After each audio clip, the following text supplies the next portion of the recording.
Bonjour madame, merci d'accepter de répondre à mes questions. Donc est-ce que vous pouvez me dire pourquoi vous êtes là aujourd'hui? Je suis là aujourd'hui parce que je pense que l'affront qui est fait aux femmes voilées et derrière elles à tous les musulmans, les musulmanes, c'est quelque chose qui est absolument insupportable dans l'ampleur que ça prend dans notre société.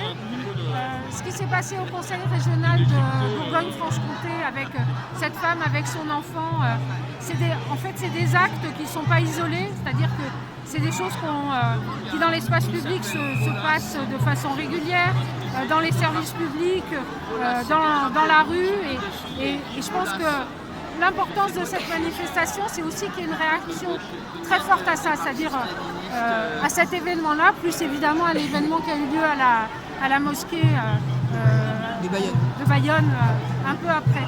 Donc pour moi, c'est absolument décisif que tout le monde, tous les antiracistes et ceux et celles qui osent mettre le nom d'islamophobie, y compris sur ce qu'est ce racisme-là précisément, je pense que c'est important que tout le monde descende dans la rue aujourd'hui. Voilà. Alors la question que je voulais vous poser, c'est il y a deux classes, deux types de féministes.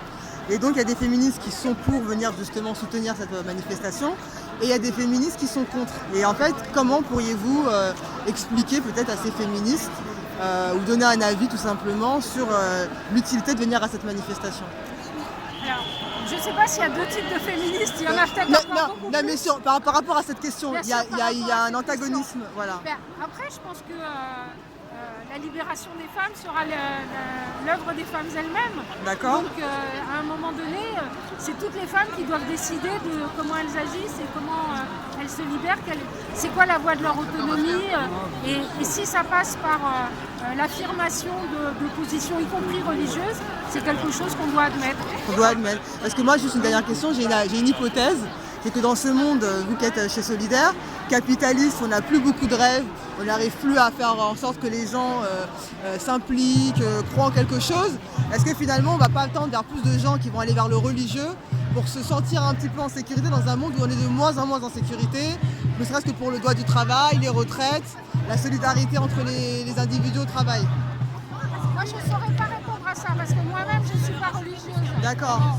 Donc, après, j'imagine que c'est possible qu'il y ait des formes de réaction de ce type-là parce que, on va dire, les combats sociaux, ils ont aussi besoin d'être animés par des convictions fortes. D'accord. Et c'est vrai qu'on a des difficultés à faire vivre ça. Mais après, il peut y avoir beaucoup de formes d'engagement qui sont différentes. Moi, je respecte les gens qui ont une forme d'engagement religieux, mais je sais que parmi les jeunes, par exemple, il y a des engagements écologiques qui sont très forts, qui peuvent être aussi des manières de se projeter dans l'avenir. Et il y en a toutes sortes d'autres. Voilà. Merci beaucoup. Ça m'appartient pas. Merci beaucoup, madame.